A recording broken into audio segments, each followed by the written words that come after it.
Hey, what's going on? Retire on Dividends here. I'm making a freaking whiteboard video. Finally, I'm getting around to it.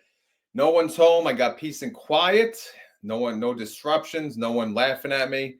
But anyway, let's get to it. So today's video, we're going to talk about the retire on dividends options wheel strategy for degenerates. And I say for degenerates because it does involve, quite a bit of being a degenerate, the way we play it, because the way we play it is a little more aggressive, probably than what you're used to seeing the everyday options trader. So this strategy, it's simply based upon income, and that's it. No speculative plays. It's just about producing income. All right. So I have an agenda here. I did write it down. So hopefully I'll try to follow it and then we'll go from there. So we'll start with, how do you even begin to start, right? So it all starts with your brokerage. Let me get my eraser in case I need it. It starts with your brokerage. So obviously, you more than likely, if you're listening to this video, you have a brokerage, right? So, whether it be Robinhood, Fidelity, Charles Schwab, they automatically, for the most part, when you set up the account, you more than likely did not sign up for options. So, it starts with, well, number one, you need a brokerage, right? Having a brokerage. If you could read that. Number two is the option settings. So typically, there's a few levels. From what I gather, and every brokerage is different. From what I've seen, at least, level two is typically, the lowest, the level that you would need to sell puts and sell calls. So number one, again, you would have to apply for options and you would have to apply for level two. What's involved in that? You'd have to answer a few questions, tell them how long you've been investing, this, that, the other thing, and they typically give you an immediate response, either yes or no. So, and then you go from there. If they say no, then obviously you have to figure out why. Maybe you call them, maybe you figure it out. If they say yes, then you're set up and you can play. Great. All right. After that, you need to figure out what type of account do you want to do this in. So do you want it in a retirement account? Do you want it in an IRA, or do you want it in a taxable? Everything's falling. So what I mean by that is, when it comes to trading options and you make options premium income, for the most part, you're getting taxed at regular income rates. So if you're not willing to pay taxes on the options premium that you make, then maybe you should consider trading in an IRA, in a Roth IRA, a traditional IRA. That way, those taxes, or if it's a traditional, it's postponed. You pay them later when you retire. Or if it's a Roth, you don't pay any taxes, right? Assuming you don't touch it until you're 59 and a half. So you're going to have to make that decision yourself. Me personally, I'm done with the IRAs. I'm done with retirement accounts. I put everything in a taxable because my goal is to retire early. How can I retire early if I'm putting money in an IRA? Explain that to me. Unless I'm rich and I could put money in both, of course, then that's different. But yeah, once that's figured out, then you can start, right? Then you can begin. Obviously, there's so many resources for options. Beyond me, of course. I do have an options playlist under my YouTube channel where I have videos like this. I have videos where I talk about options, what I do every week. But yeah, there's much better videos out there on YouTube. Obviously, there's great books to do. And there's just many different ways where you can learn. But I'll do my best to try to teach you, the proper steps. So obviously, how to start, check. We did that. All right. Next, you have to figure out, what do you want to trade options on? Do you want to trade options on ETFs? Do you want to trade options on stocks? And what kind? Like, for example, Coca-Cola, right? We'll talk about Coca-Cola. I don't know the price. Actually, I could look it up real quick. I think it's, what is it? It's always around $50 or so, right? So if we pull up Coca-Cola, let's see, ticker symbol KO.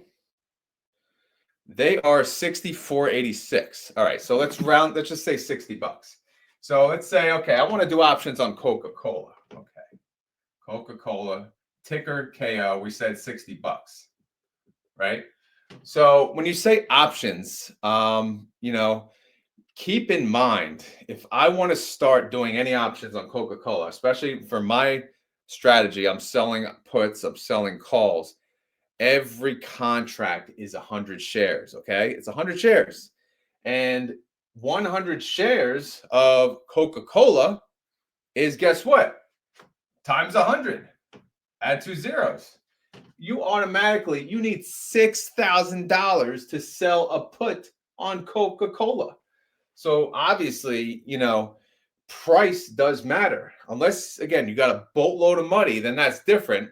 But again, I wouldn't, if you're just learning options and you have a boatload of money in your account, I would take it easy. Maybe open a separate account with minimal amount of money to play around with. But my point is, you have to keep in mind, if you want to start the real strategy, you have to find stocks that you can afford. So let's just say your balance in your account is $10,000, right?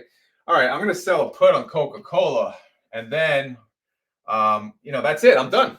I have $4,000 left, right? Because when you sell a put, they take that collateral. You have 4,000. You can't do anything else. So again, the stocks and ETFs do matter, but the more important part than affording it is picking a stock or ETF that you're okay with owning at any point in time. So when you sell a put or, on a stock or an ETF, and, I'll explain how it works in a second, but you have to be okay with it being assigned to you, which means you actually own the shares. I should have grabbed my water. 1 second.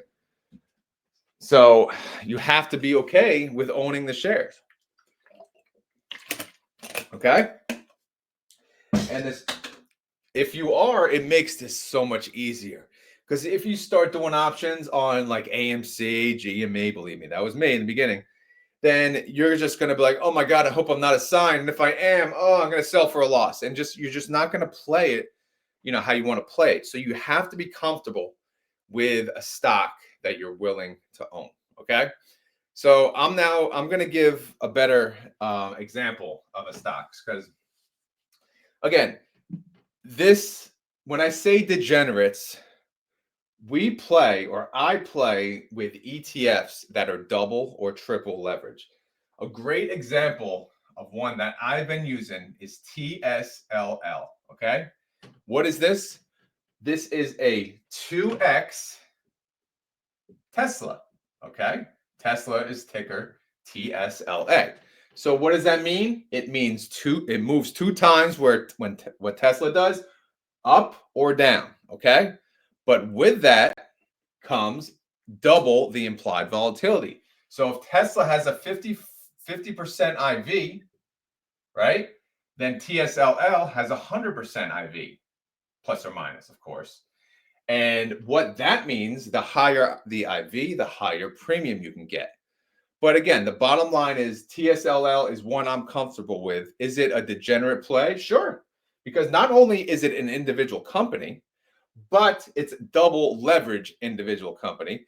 Of course, a very crazy individual company that's always in the news that could fly up, fly down, all around. Of course, lately, it's been in the green a lot. In fact, a little too much.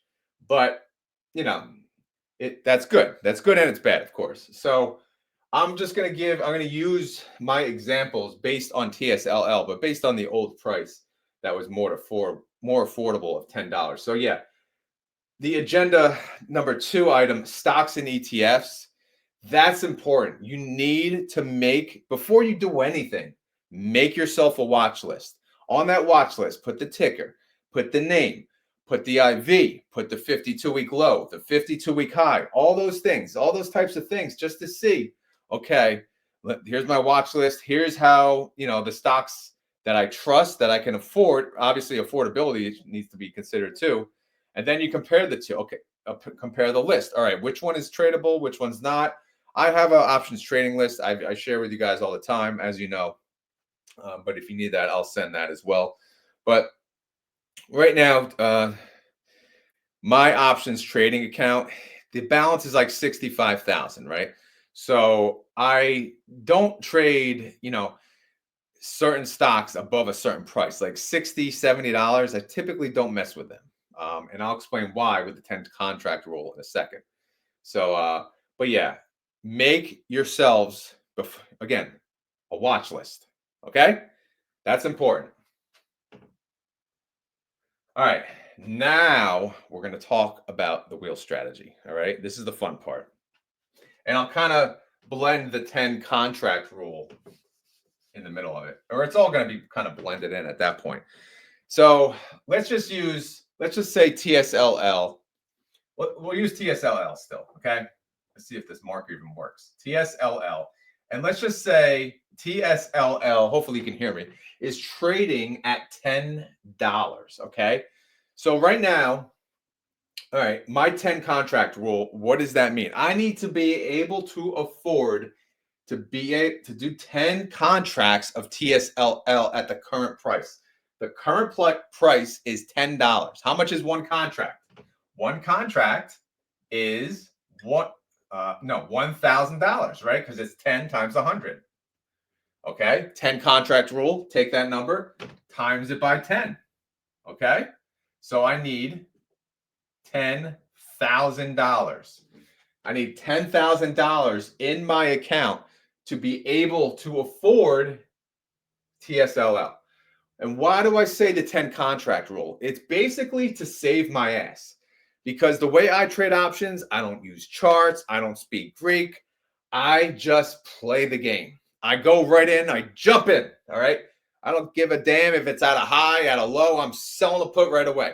If I sell a put on TSLL at $10 and it tanks, goes down to 5, oh crap.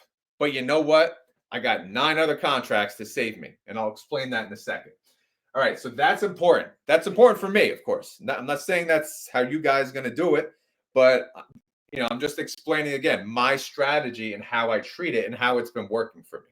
All right. So now let's go through an example. So we start the process of the wheel strategy. I'm going to sell a put, right? I'm selling a put. And I'm going to sell a put. It's called at the money when you choose a price that's just the same price as the stock. And it's called, again, at the money. Oh my God, I can't write. There it is, at the money. So if I chose a strike price of $9, that would be considered out of the money. If I chose a strike price of $11, that would be considered in the money. So TSLL, they offer what's called weekly expirations, which means they have contracts that expire on a weekly basis. Sorry, I'm thirsty as hell. So what I would do is I would sell a put, $10 strike at the money, and it expires on, I don't know, we'll just call it week 1, right? Okay. So if TSLL goes down under $10 by the end of week 1, I will have to buy those shares at $10. If TSLL ends above $10 by Friday, end of week 1, then I get my $1,000 back. Because one thing I forgot to mention, as soon as you sell a put, again, this is for one contract, of course. One contract for $10 strike is $10 times 100. So $1,000 is the collateral that gets locked up, not locked up, but your brokerage holds that money until this is over, until the expiration date happens. So when the expiration date happens, again, if it ends up above $10, you get your money back. You get your $1,000 back. You do it all over again. If it ends up below $10, then you own the shares. So let's just say week 1, TSLL is at $8. Okay, $8. What does that mean? Well, it means the result is you own 100 shares at $10. Okay, that's okay, right? Your cost basis is now $10 per share. Your $1,000 is gone, and again, you own 100 shares at $10. But the problem is TSLL is at $8. So once a put gets assigned, that's when I consider the wheel is in motion, right? So now the wheel is beginning. I'm in the wheel, right? I am in the wheel. My cost basis is that $10, right? So I can sell a call, or I can sell a put, or I could do both. So what should I do? If TSLL is at $8, if I sell a call, my call, by the way, it has to be at my cost basis or above. Again, this is my strategy. Like when I say has to be, that's based on my strategy. So I'm not going to sell calls below $10 because why? Because if I get assigned, if I have to sell those shares at that strike price, I lose capital. I am not losing capital. I am making premium. I'm making premium income, and I'm staying capital flat, or I'm gaining capital because I could sell, I could sell calls at 10 or above. I could sell $11, obviously. If those get assigned, fine. Then I make $1 per share or $100 in that example. All right. But after week one, TSLL is at $8. What should I freaking do? What do I do? Well, I'm looking at the calls. If I sell a call at $10 or anything greater, the premium's not that attractive. So I'd rather hold on to my shares. I'd rather wait. Let's wait a little bit, see what happens. But in the meantime, while I wait, what am I going to do? Well, I'm going to sell another put, right? This put is going to be outside the wheel. I'm selling a put. Sell a put, $8 at the money again. Screw it. And I'm willing to sell a put at the money this time. Well, I'm always willing to sell a put pretty much at the money in the beginning too, because I don't care if I get a sign. I'm ready for the wheel. But since I'm in the wheel, I have a cost basis of 10. The price of the underlying is 8. I'll sell a put at the money because it's below my cost basis. I'm not going to sell puts above my cost basis because I don't want to raise my cost basis. So since TSLL in this example is at $8, I'll sell puts at $8. Great. All right. What happens? End of week 2, what happens? I got no room, but let's just say at the end of week 2, again, because I keep choosing 1 week expiration, TSLL closes at $6. Oh, crap. Oh, crap. What does that mean? That means I got a sign. So this is now in the wheel. This $8, this 100 shares at $8, it's in the wheel. So now what happens? Well, now I have more shares. And my cost base is just lowered, right? 8 plus 10 divided by 2 is what? $9. So my cost basis is $9, got 200 shares, and I'm just chilling. The problem is TSLL is at how much? $6. I can't sell calls at $9 or above when TSLL is at $6. And by the way, I already used 2 contracts of the 10. So that's, I'm in the mix. I'm in the mix. So what do I do next week? Well, I keep going. I'm going to sell another put at the money. You know what? I'm going to sell 2 puts. I don't give a damn because I am a degenerate. So I'm selling a put, $6. I'll sell another put, SP sell put. Sure, why not? I'm going to do 5. I'm gonna 2 puts. So 2 puts for the week, a 5 and a 6. All right. The week goes on. Where does TSLL end? Guess what? It's at $9.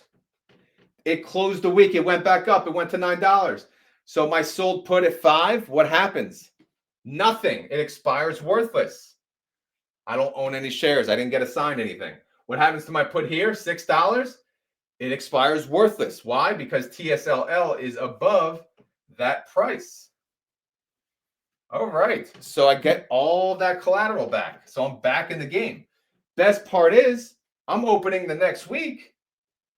And guess what? TSLL is at $9. So what am I doing? I'm selling freaking calls, baby. I'm selling calls. How much? It's at $9. You know what I'll do? I'll do a $9. I don't give a damn if it gets called away. I'll do a $9 strike. Next day, TSLL, what happened? It went up to $10. Screw it. I have 200 shares, so I can sell 2 contracts. I'll sell another call. This one at $10. All right, awesome. So what now? Now I wait. Do. Oh, wait. The end of the week, what happens? I don't know what week we're on. That was week 3. This is week 4.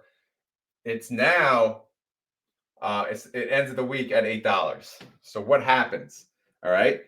If I'm selling calls at $9 and $10 and TSLL closes at $8, which is below both prices, then these calls expire worthless. If TSLL was above $10, then both of these would be called away. The 200 shares would be gone. But since TSLL closed at $8, these calls expired worthless. Okay. So now we're at $8 again. So what do I do? Well, I could sell calls at 10, probably get a decent premium, or I could sell puts. So instead of doing either or, I'm gonna do both. You know what? I'm gonna sell a put at $8. So again, the puts hang out outside because I consider them outside of the wheel for now. Even that we got some wheel action. So I'm gonna sell a put at $8, right? So that's great. And then I'm gonna sell a call at $9. Okay. So what is awesome about this? I'll tell you what's awesome about this is I don't give a damn what TSLL does from here. If TSLL goes down, then guess what? This call that I collected premium, I can close it out early or let it expire worthless, right? So that's great. That's fine. And I'll sell more puts. But guess what? If TSLL goes up, then this one expires worthless. I get my collateral back, but then this will get assigned, right? So let's just say week 5. Let's say we close at $10, all right? So I had one contract. I sold a call at $9. So even though it closed at $10, I had to sell 100 shares at $9. So I got $900, but I lost 100 shares. So now I'm down to 100 shares with a $9 cost basis. I did not get any capital gains, but I did not lose capital. And by the way, this put I sold for $8 since it ended above that strike price. This put expires worthless. Okay? So I get my collateral back. All right? So hopefully that makes sense. So now what am I stuck with? Well, I'm stuck with TSLL. It's at $10. So I got only 100 shares at $9. What can I do?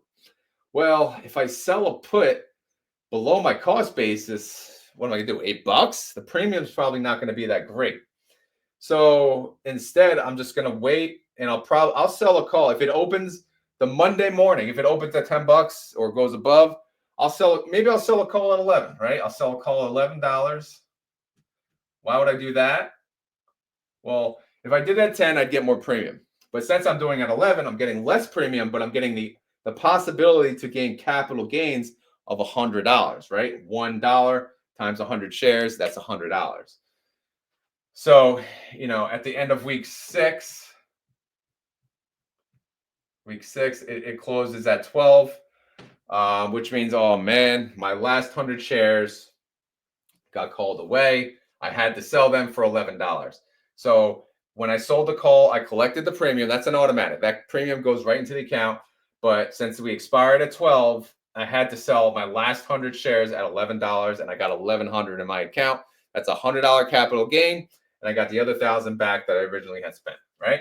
So the wheel is over. The wheel is over. All right? Now, that's a wheel. So what do I do now? Since that wheel is over, what happens, right? What happens? This wheel's ugly anyway. You know what happens? I could do another wheel. I could do another wheel on TSLL. I could do a wheel on Soxel, right? Soxel's killing me right now, but that's another great, different fund that I use. I could do a wheel on Bitex. But again, I'm going to use TSLL again as an example. If I went too fast, I'm going to try again to, explain kind of what happens in between. And this time, again, we used up to 2 contracts. That's it during that whole process. So now, we're fine, right? TSLL, we'll just say it's at $10 again. Let's say we're at a $50,000 account, 50K account. So what do we do? What do we do? What do we do? We go aggressive. We go aggressive, right?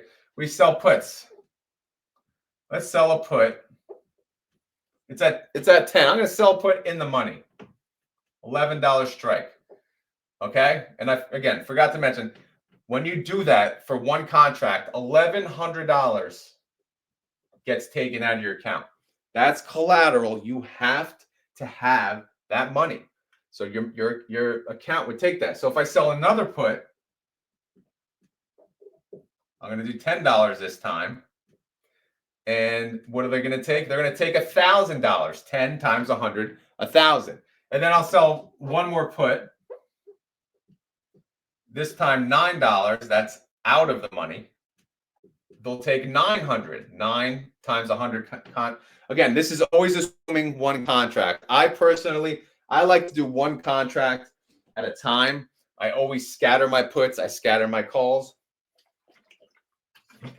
But yeah.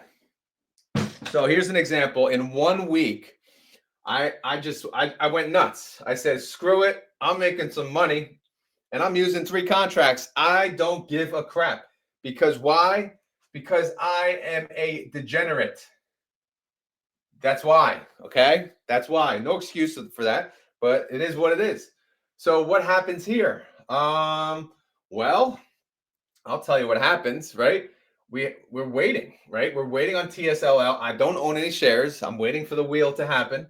But TSLL, guess what? It closes at the end of week 1. Let's do over here. Week 1, it closes at $8. Oh, crap. That's below the 11. That's below the 10. And that's below the 9. So what does that mean? That means all 3 of these contracts got assigned. So I now own 300 shares. 300 shares. At what cost basis, right? 11 plus 10 plus 9 divided by 3. Right in the middle, right? $10. All right. So we said what? TSLL is at 8 now. So it's sitting at $8. And we have 300 shares at $10. So we used up 3 contracts. So we're still comfortable, right? We're still comfortable because we only use 3 contracts. So again, we're just going to keep selling puts, selling puts. So what are we doing here? Down here, we're selling puts. Left and right, puts. $8, boom. All right, I'm selling another put. All right, we're doing $7, boom. Oh no, what did it close at? Week 2. $5. TSLL is at $5 freaking dollars. So these 2, they got assigned. I now own 500 shares, right? 500 shares. What's my cost basis? I don't even freaking know, right? What do we got? 15. 15, 26, 36, 40. What am I doing? 36, 45. Yeah, so 45 divided by 5, 9. Yeah, that sounds about right. No, I should have lowered actually. So what do we got? 11. We got 21. We got $30. And we got 38. And we got 45 divided by 5. No. Because the cost basis, what was it at? 8? Yeah, so it should have lowered. I'm drawing a blank here. 21, 30. Oh, it was at 10. Never mind. Duh. My cost basis was at 10. Duh. So yeah, $9. It's at a $9 cost basis now. So yes, the cost basis did go down, which was good. This stupid 8. I shouldn't even messing me up. See that? Messing me up. Anyway, my cost basis is 9. Oh, at least it went down. But look at this. Look at that. What in the hell? What am I going to do with that? TSLL's at $5. And now, oh my God, I'm 5 contracts in. I'm halfway through my 10 contract rule. So it's getting a little iffy. It's getting a little scary, but I can't stop, right? I won't stop because, again, I am a degenerate and I have no control. So what am I going to do? I'm going to sell puts. I'm going to sell puts at $5. I don't give a crap. $5 put. I'm going to do a $4 put. Okay. And now what happens, right? I'm scared as hell. I'm hoping it doesn't go down further. Thank God at the end of week three, what happened? It went up. Oh, it went up to $6. All right. So these did not get assigned. But, you know, what am I going to do with $6? Again, my cost basis sucks. So I got to do it again. I can sell puts again the next week, $6, $5, and I'll wait for the recovery. All right. If the recovery doesn't happen, then my cost basis will drop. But during this whole process, I have to keep in mind how much money I have in my account, how far I'm willing to go. And if my rule is 10 contracts, then if I'm halfway through, I shouldn't even give a crap. I should just keep going and going and going. If I hit the 10 contract rule and I still have money, I should consider a few options, right? And I'm kind of in this boat right now with SOXL, and I'll explain, you know, what I'm doing. You know, real live situation here. You know, SOXL, I own 600 shares right now, 600 shares at $31.50. I'm about to get 200 more shares. So I'll have 800 shares after this Friday, Black Friday. I don't know what my cost base is going to be, unfortunately. Let's just say $30. So, but the problem is SOXL keeps going down. These freaking tariffs apparently hurt SOXL. SOXL, what is it at? It's at $26. That sucks. However, SOXL, there's good and bad. The good news, it's a triple leverage fund for the, you know, the chip stocks. That's the good news. The bad news, it's a triple leverage fund. So this is really, it's near the low. Can it get worse? Absolutely. It can go down to 20. It can go down to 15.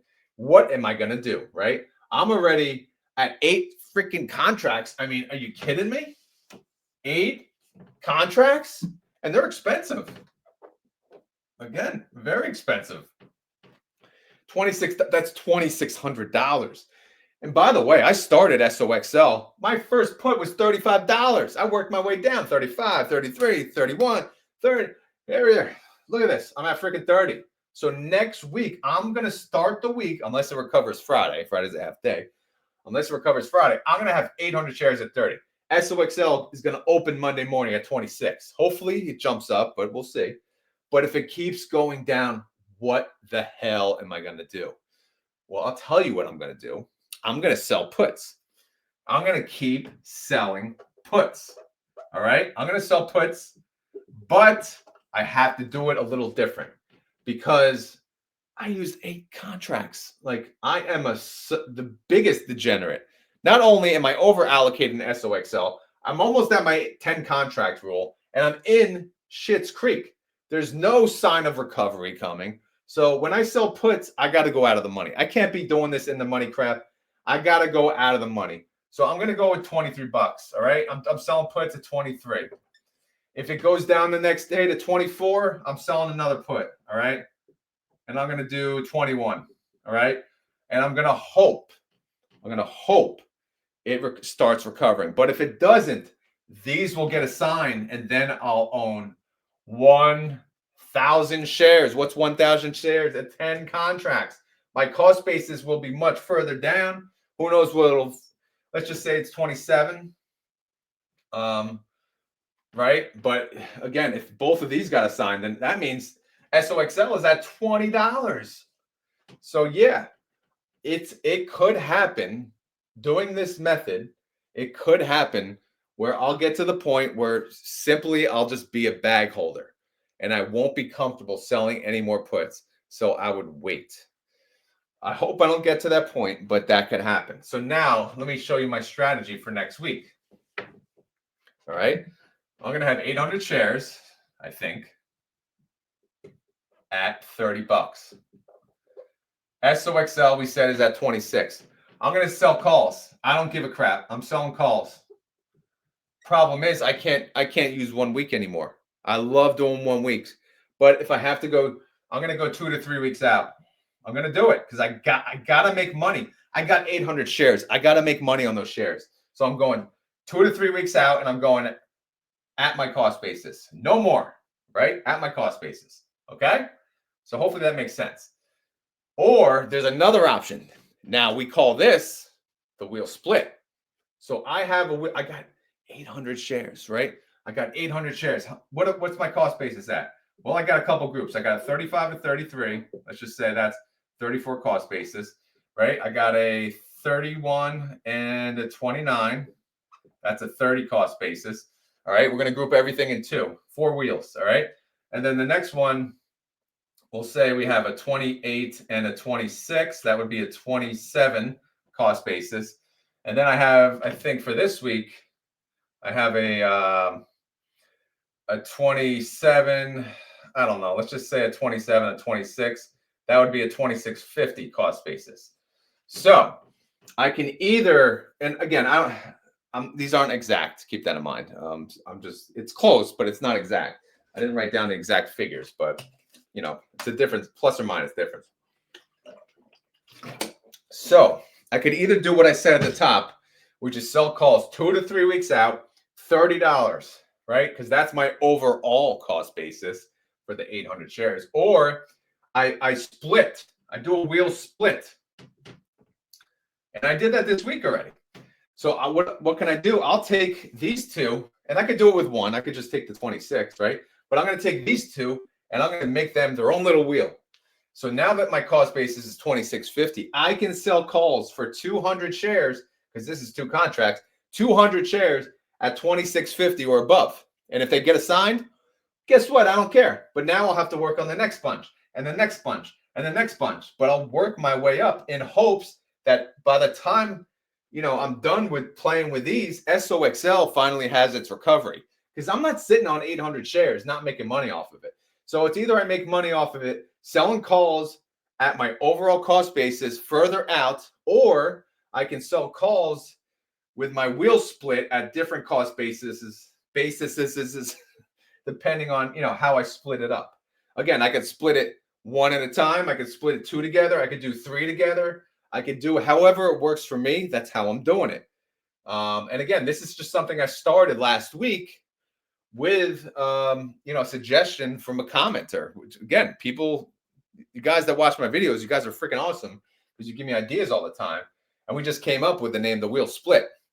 And guess what? If I continue to sell sell calls, and they keep expiring worthless, and I go through the weekend and none of these got assigned, and SOXL recovers and it gets to 30, guess what? I'm doing a reverse wheel split. I don't need to do this anymore. Now I can go back to my original strategy, which is selling calls at 30 or above. But again, that may not happen, so I may have to keep the wheel split. All right? Hopefully that makes sense. So the bottom line is, right? We covered the wheel. We covered the 10 contract rule. The bottom line is you never want to sell calls below your cost basis. And again, overall cost basis. But if you split it like I did, if you split the wheel, then you have separate cost basis. You're doing different wheels within a wheel, okay? So, and you could split it as many times as you want in that one wheel, as long as it works out and as long as you don't lose capital. That's what's key. So it's important that you never sell calls below your cost basis. And no, I don't count the premium income as part of my cost basis. So keep in mind, some of the brokerages, when you look at the cost basis and it says like, let's just say like I sold a put on TSLL for $10, right? And I got like 40-cent premium. If my cost basis shows 960, then it's adding that premium credit in there. I don't care. I track my cost basis on a separate spreadsheet. I don't even look what the broker has. I don't even know what Schwab does, to be honest, because I don't look at the cost basis there. I track it myself. So I will never, ever sell a call at a strike below my cost basis. I will only sell at or above, okay? Hopefully that makes sense. Now, last two items. Risk. Risk. Yes, this is freaking risky. Stock market is risky. Investing, like let's just say you bought a share of Tesla. You buy Tesla, one share. Risk. That's risky. Okay, risk. Buy one share. One share of what? SMCI. You saw what happened. It freaking went down 50% or 70% in like a week. Risk. This is all risky. Buying stocks, doing options on stocks, it's all risky, but everyone has their own risk tolerance. So do what makes you comfortable. Don't do something where you're going to be like, oh my God, I shouldn't have done that. And then you get out of it and you take a loss. So you have to be okay with the results. Like if you sell a put and you know, oh crap, I'm going to get assigned. You have to be okay with that. Or else why do it? Why? Again, this is just the wheel strategy I'm explaining. There's other ways to do options. You can buy calls, which, those are like speculative plays. You want the stock to go a certain direction. This is just all about income, okay? It's all about income, and that's it. But you have to be comfortable with the plays that you're doing. And one thing I always recommend, and I mentioned this in the beginning, start small. Do not use your $100,000 account and just learn that way. You can lose a lot. You can hit a wrong button and you be screwed. And always surround yourself with people who can help. I have a Discord and I have an options trading channel with a lot of smart people. They know a hell of a lot more than me. They speak Greek too. They speak Greek. They speak chart. I don't. I speak options. That's it, right? Plus, minus. I speak numbers. I'm a numbers guy. I don't dive into the charts. Sure, I've have a few times. I play around, pretend like I know what I'm doing. And it is good to do that. But some people do it more than others. I try to not, bombard myself with that. I try to keep it simple. That's just me. Everyone's different. But surround yourself, I didn't even finish the sentence, with people who are willing to help you. And if you don't have a place to go, come to my Discord in the options trading channel. Yes, it's free. And if you're willing to learn, there's a lot of people that are willing to help. Just don't be a D-bag about it, right? Because there is no know-it-alls in there. Everyone's learning from each other. There's people that know a whole crap load. But anyway, so yes, it's risky. Please be careful. I mean, I know you shouldn't have to say that. We're a grown-ass people. But options, yes, it can be risky. It's not as risky as people think from the outside. The everyday investor, when you tell them about options, I'm not doing that. But just think about options, though. One more thing I should have wrote is think about this. You should say this to yourself. I must get paid to buy or sell stocks. Tell your friends that. You don't buy or sell stocks unless someone pays you. So how do they pay you? You sell a put. You get assigned, guess what? You bought that stock, but they paid you. All right. You sell a call. If it got assigned, it got sold. Guess what? You sold the stock, but they paid you. Every single transaction, you collected premium. Every single one. Why would you buy a stock if you're not going to get paid for it? Think about it, right? And of course, the argument is when you just start investing, you don't have the money, you don't have the capital to do options. But once you learn about options, think about it. You get paid to buy and sell stocks. Why not do that on everything? Everything, right? Think about it. And that's where I'm headed. But this is important. You should tell yourself you want to get paid. I mean, of course, if you're a swing trader, you don't have patience. You got to be in and out quicker. But if you're a patient man who just wants income like me, then just get paid to buy and sell stocks. All right, so we talked about risk. I don't know what I didn't have a topic for that before.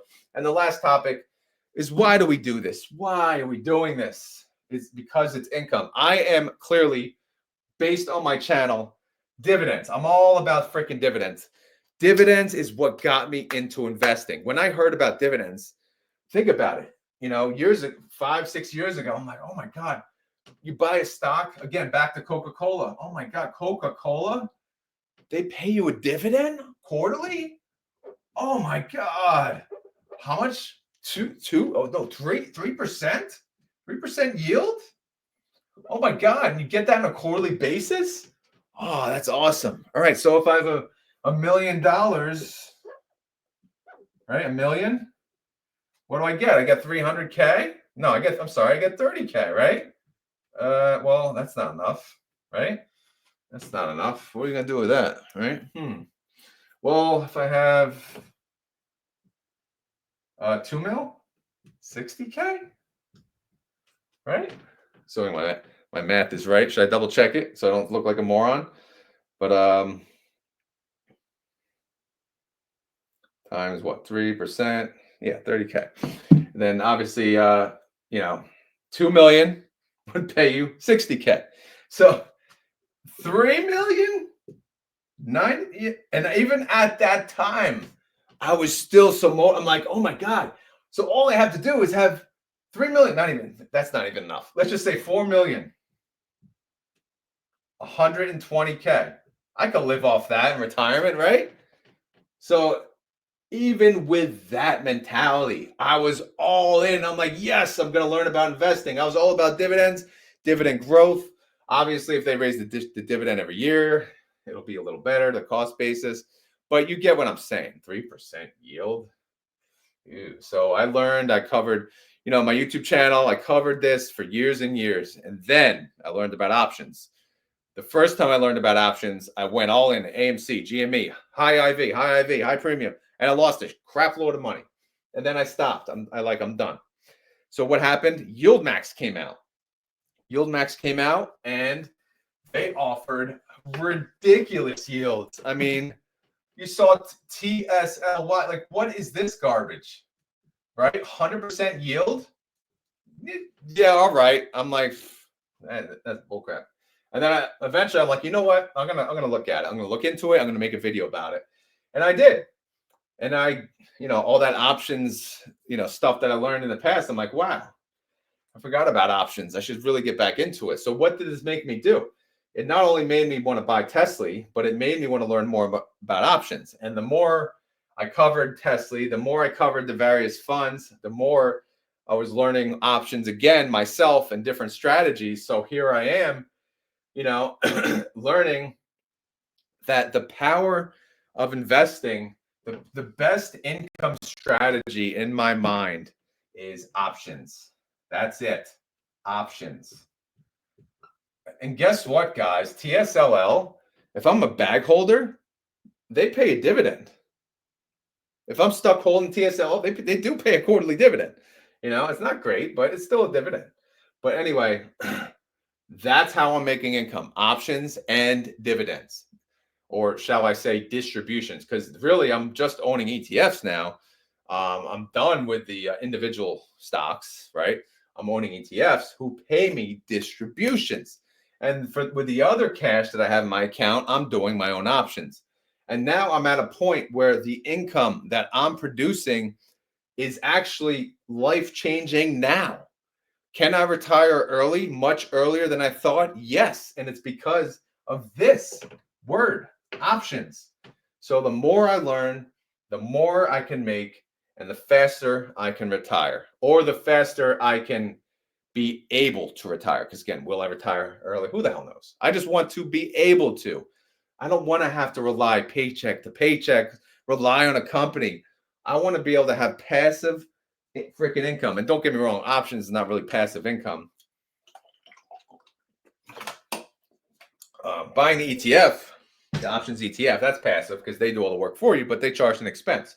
When you do your own options, that's a little more involved. So it's not as passive, but I don't really consider it that much work. So that was the income part I want to talk about, because the old mentality, and that I got stuck in it.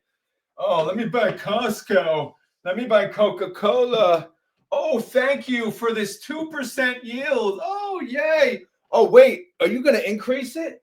Oh my God, they're going to increase it. What are you going to increase it by? 10%. 10%. Right, a 2%, let's say it's $100 stock, right? It's $100 stock. So 2%, they pay $2 a year, right? So that's $2 a year, right? So they're going to raise the $2 by what? 10%, right? So 10%, what is that? It's 20 cents. So it's now going to be what? 220. They're going to pay 220 next year. That's now a yield of a yield on cost of 2.2%. So even with a double-digit raise, 2.2%, guys. Sorry, it's a joke. It is. Excuse me. I'm sorry. It is a joke. It's a joke, and it's awesome if you're a millionaire or a billionaire. But I'm not. All right. You know. So I want to make a lot. I want to make 40% minimum. That is my number. 40% annualized yield is the freaking minimum. If you're not going to pay me that, I don't really want a part of you. I mean, there are some that I invest in that have a lower yield, but they're, it's to offset the higher yields that I do make. But you get my gist here for the most part. Times have changed. The investment world has changed. And guess what? The people that say Yield Max is a Ponzi scheme, like all these guys, they're just saying that because they don't invest in it and they're not a part of it. Like they're not willing to learn and understand, like, how are they actually making money? They're making money through options. They're doing the options for us and they're paying you. And YieldMax is a massive company for that reason. Because the everyday investor, although you guys watching this channel, you probably want to learn options, but the everyday investor does not want to. So they want to pay these fund managers. However, those people, if you're one of those people, I seriously recommend learning. And by the way, Misty, they have a sweet options chain. I own Misty and I'm selling calls. I'm selling puts on them. Their options chain is amazing. So if you have 1,000 shares of Misty, why not sell a call? Sell a call on Misty. You get paid for that. You can go way out of the money. Who cares? Just look into it. I don't know. That's just my thought. I don't even know if I covered everything I wanted to. I don't even know if I made sense. Hopefully I did. If not, let me know in the comments. Because again, I didn't really have a plan to do this video, but I had a half day from work and I had an empty house. So I'm like, you know what? I'm going to throw a whiteboard video together. And here it is. The whiteboard video is here. I covered the options wheel strategy for degenerates. I really hope it helped. If it didn't, please let me know and I will maybe plan it out better. If it did, also please let me know. It would be greatly appreciated. I do plan on making another video. It's kind of like this, but through the phone. I'll talk to the phone. Maybe I'll set up some samples via the Excel spreadsheet. But some people like learning, visually like this, like a teacher kind of way. That's why I did this one and I'll do the other one. By the way, if you're like a whiteboard kind of listener, kind of person, what else should I cover? Should I redo my YieldMax whiteboard video and talk about how YieldMax works? I don't know if that would be helpful to anyone because almost everyone knows how YieldMax works, but let me know. Give me some ideas. It's not like I could do a whiteboard video all the time, but at least, if I know in advance my next whiteboard video, I'll prepare better. But again, I really hope this helped all of you. As always, guess what, guys? This is not what? This is not financial advice. Please do your own research. I'm not a financial advisor. I'm a schmuck on YouTube, just like the other schmucks. But all I'm doing is I'm motivated. This is a topic I love to talk about. Some people like the way I speak about it. Some people like my channel. Some people like to watch the channel and make, give funny comments or bad comments. It's all good, brother. But just so you know, this is not financial advice. I am not a financial advisor. This video is for fun and entertainment. So hopefully you had fun. Hopefully you're entertained. If not, I'll try again on the next whiteboard video. All right. I did my best. I think. Hopefully it came out. I don't even know if the sound works. Hopefully the sound worked, right? I don't even know. It says recording. So I never really recorded not live on this. So this is all kind of new in a way. But yeah, again, if you enjoy this content, please hit the like button, the thumbs up, right? Thumbs up. Does that look like a thumb up? Maybe that's a thumb. Ah. That's not a thumb. But anyway, if you enjoy this content, please hit the thumbs up. If you have any questions or concerns, leave them in the comments below. If not, just please give me your feedback on this video, whether good or bad. I can handle it. I'm a grown man. But yeah, thanks again. If you made it this far in the video, keyword? Oh, why the hell not? Keyword time. So for those of you who don't watch my morning video, I do a keyword at the end of each video. So if you made it this far in the video and you want to prove it, you got to say the keyword, right? So today's keyword is pay me. What does that mean?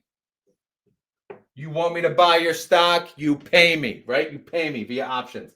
Everything is a freaking option. Option this, option that. You get paid. You get paid to buy stocks. You get paid to sell stocks. So the key word today is pay me. You pay me. I'm not buying and selling stocks without a premium. So you give me that premium now. So again, the keyword for this video, if you made it this far and you want to prove it, all you have to do is type in pay me. All right. Now I'm done. I'm pretty much almost at an hour. You made it this far. You guys are awesome. Thanks again for watching. I had fun. Hopefully you had fun. If you want me to do a live version of this next time, I could do that. That's also an option. But either way, let me know. I'll take your feedback in the comments. I'm out of here. Have a great day. Time to get my fat ass to the gym. Later.